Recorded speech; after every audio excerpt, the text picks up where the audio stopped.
Hi Mark, my English name is Terry and my Chinese name is Wu Han Tai. My school number is 54 and I'm in the junior English conversation class. My major is English and today I'm going to read the speech by Jiang titled as What I Learned from 100 Days of Rejection. When I was 6 years old, I received my gifts. My first grade teacher had this brilliant idea. She wanted us to experience receiving gifts but also learning the virtue of complimenting each other.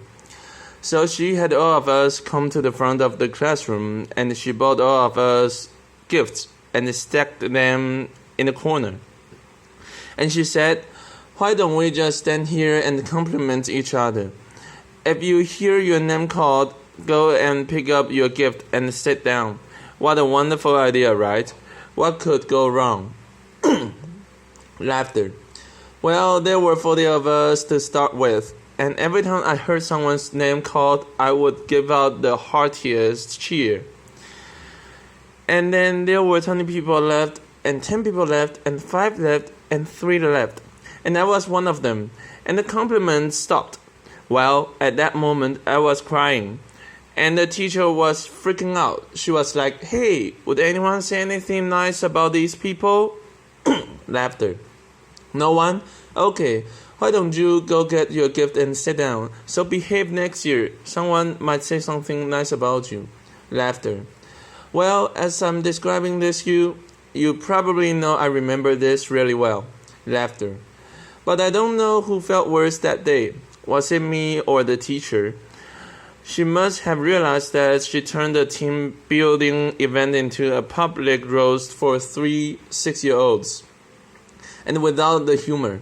You know, when you see people get roasted on TV, it was funny. There was nothing funny about that day. So that was one version of me, and I would die to avoid being in that situation again, to get rejected in public again.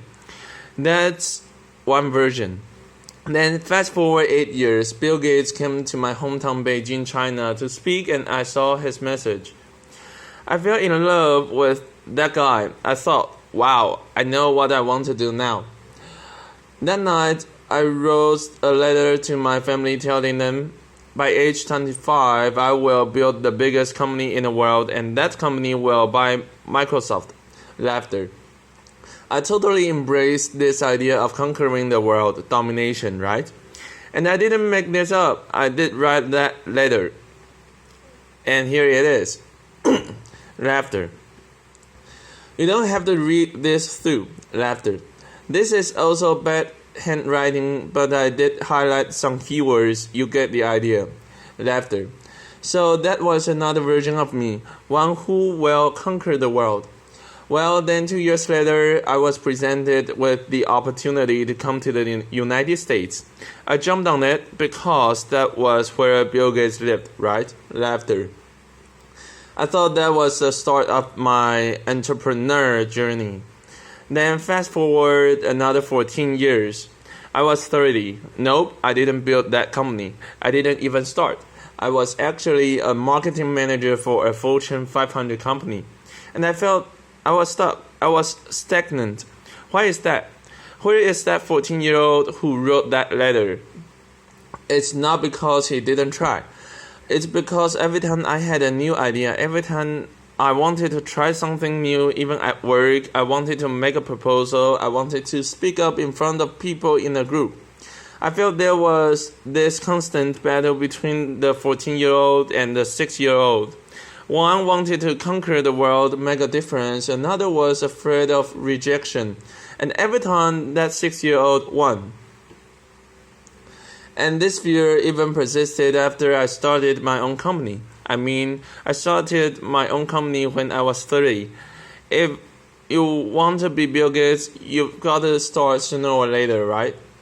When I was an entrepreneur, I was presented with an investment opportunity and then I was turned down. And that rejection hurt me. It hurt me so bad that I wanted to quit right there. But then I thought, hey, would Bill Gates quit after a simple investment rejection? Would any successful entrepreneur quit like that? No way. And this is where it clicked for me. Okay, I can build a better company. I can build a better team or a better product. But one thing for sure, I've got to be a better leader. I've got to be a better person. I cannot let that 6-year-old keep dictating my life anymore. I have to put him back in his place. So this is where I went online and looked for help. Google was my friend. Laughter. I searched, how do I overcome the fear of rejection? I came up with a bunch of psychology articles about where the fear and pain are coming from. Then I came up with a bunch of rah-rah inspirational articles about don't take it personally, just overcome it. Who doesn't know that? Laughter. But why was I still so scared? Then I found this website by luck. It's called rejectiontherapy.com. Laughter. Rejection therapy was this game invented by this Canadian entrepreneur. His name is Jiang, and basically the idea is for 30 days you go out and look for rejection, and every day get rejected at something, and then by the end you desensitize yourself from the pain. And I loved that idea. Laughter. I said, you know what? I'm going to do this, and I'll feel myself getting rejected 100 days. And I came up with my own rejection ideas, and I made a video blog out of it. And so here's what I did. This is what the blog looked like. Day 1, laughter. Borrow $100 from a stranger. So this is where I went to where I was working. I came downstairs and I saw this big guy sitting behind a desk. He looked like a security guard. So I just approached him. And I was just walking, and that was the longest walk of my life. Here on the back of my neck, standing up, I was sweating and my heart was pounding. And I got there and said, hey sir, can I borrow $100 from you? Laughter. And he looked up. He's like, no, why? And I just said, no, I'm sorry. Then I turned around and I just ran. Laughter. I felt so embarrassed. But because I filmed myself so that night I was watching myself getting rejected, I just saw how scared I was. I looked like this kid in The Sixth Sense. I saw that people, laughter. But then I saw this guy, he wasn't that menacing. He was a chubby, lovable guy, and he even asked me why. In fact, he invited me to explain myself, and I could have said many things. I could have explained, I could have negotiated. I didn't do any of that. All I did was run. I felt, wow, this is like a microcosm of my life. Every time I felt the slightest rejection, I would just run as fast as I could. And you know what? The next day, no matter what happens, I'm not going to run. I'll stay engaged. Day 2, request a burger refill. Laughter. It's when I went to a burger joint. I finished lunch and I went to the cashier and said, hi, can I get a burger refill? Laughter. He was all confused, like, what's a burger refill? Laughter. I said, well, it's just like a drink refill but with a burger. And he said, sorry, we don't do burger refill, man. Laughter. So this is where rejection happened, and I could have run, but I stayed. I said, well, I love your burgers, I love your joint, and if you guys do a burger refill, I will love you guys more. Laughter. And he said, well, okay, I'll tell my manager about it, and maybe we'll do it, but sorry, we can't do this today. Then I left. And by the way, I don't think they've ever done burger refill. Laughter. I think they're still there, but the life and death feeling I was feeling the first time was no longer there, just because I stayed engaged, because I didn't run. I said, wow, great, I'm already learning things, great. And then day 3, getting Olympic donuts. This is where my life was turned upside down. I went to a Krispy Kreme. It's a donut shop in mainly the southeastern part of the United States. I'm sure they have some here too. And I went in, I said, can you make me donuts that look like Olympic symbols? Basically, you interlink 5 donuts together. I mean, there's no way they could say yes, right? The donut maker took me so seriously. Laughter. So she put out paper, started jotting down the colors and the rings, and it's like, how can I make this? And then 15 minutes later, she came out with a box that looked like Olympic rings. And I was so touched. I just couldn't believe it. And that video got over 5 million views on YouTube. The world couldn't believe that either. Laughter. Because of that, I was in newspapers, in talk shows, in everything. And I became famous. A lot of people started writing emails to me and saying, what you are doing is awesome. But fame and notoriety did not do anything to me. What I really wanted to do was learn and to change myself. So I turned the rest of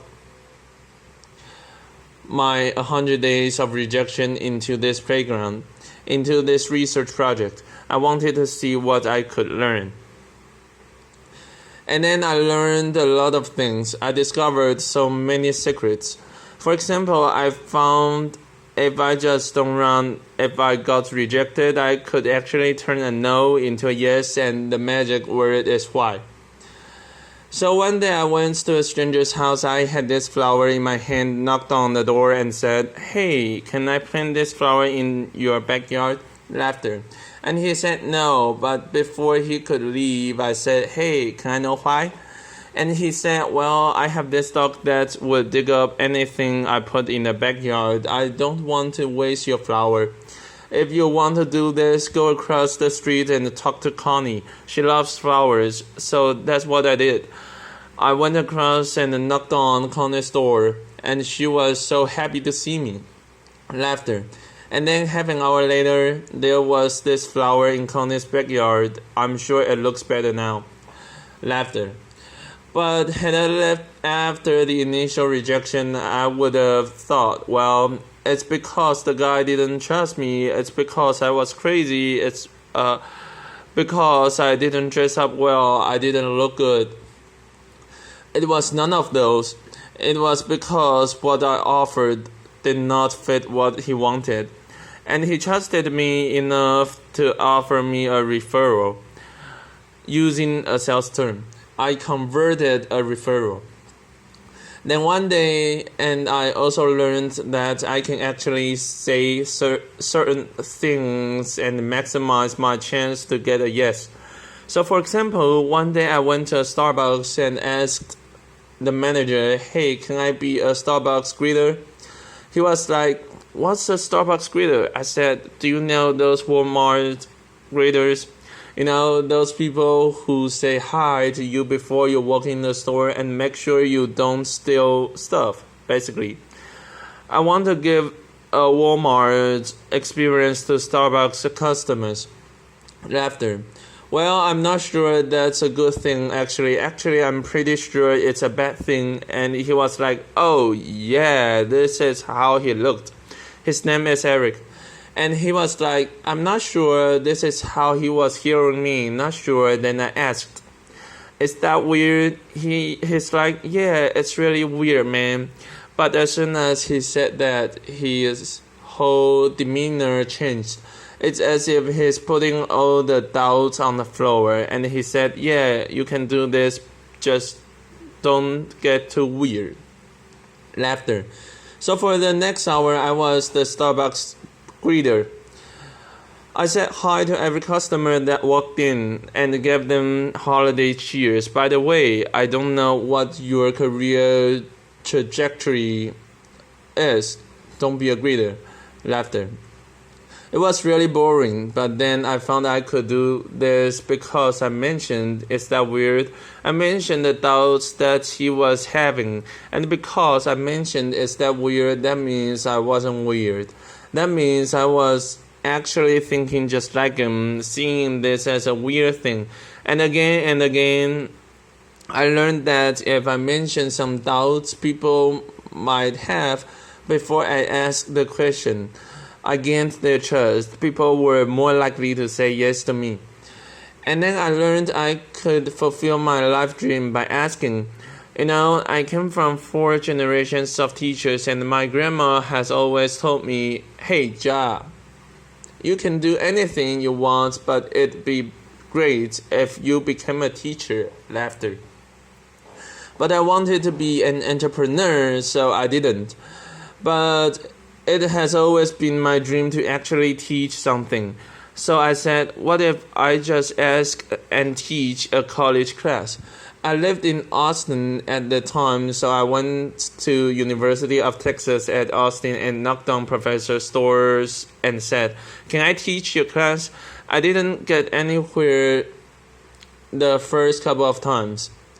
But because I didn't run, I kept doing it. And on the 3rd try, the professor was very impressed. He was like, "No one has done this before." And I came in prepared with PowerPoints and my lesson. He said, "Wow, I can use this. Why don't you come back in 2 months? I'll fit you in my curriculum." And 2 months later, I was teaching a class. This is me. You probably can see this is a bad picture. Sometimes you get rejected by lighting, Laughter.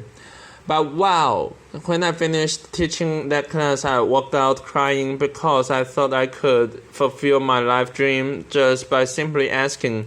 I used to think I have to accomplish all these things, have to be a great entrepreneur or get a PhD to teach, but no, I just asked and I could teach. And in that picture, which you can see, I quoted Martin Luther King Jr. Why? Because in my research, I found that people who really change the world, who change the way we live and the way we think, are the people who were met with initial and often violent rejections. People like Martin Luther King Jr., like Mahatma Gandhi, Nelson Mandela, or even Jesus Christ. These people did not let rejection define them. They let their own reaction after rejection define themselves, and they embraced rejection. And we don't have to be those people to learn about rejection. And in my case, rejection was my curse, was my boogeyman. It has bothered me my whole life because I was running away from it. Then I started embracing it. I turned that into the biggest gift in my life. I started teaching people how to turn rejections into opportunities. I use my blog, I use my talk, I use the book I just published, and I'm even building technology to help people overcome their fear of rejection. When you get rejected in life, when you are facing the next obstacle or next failure, consider the possibilities. Don't run. If you just embrace them, they might become your gifts as well. Thank you. Applause.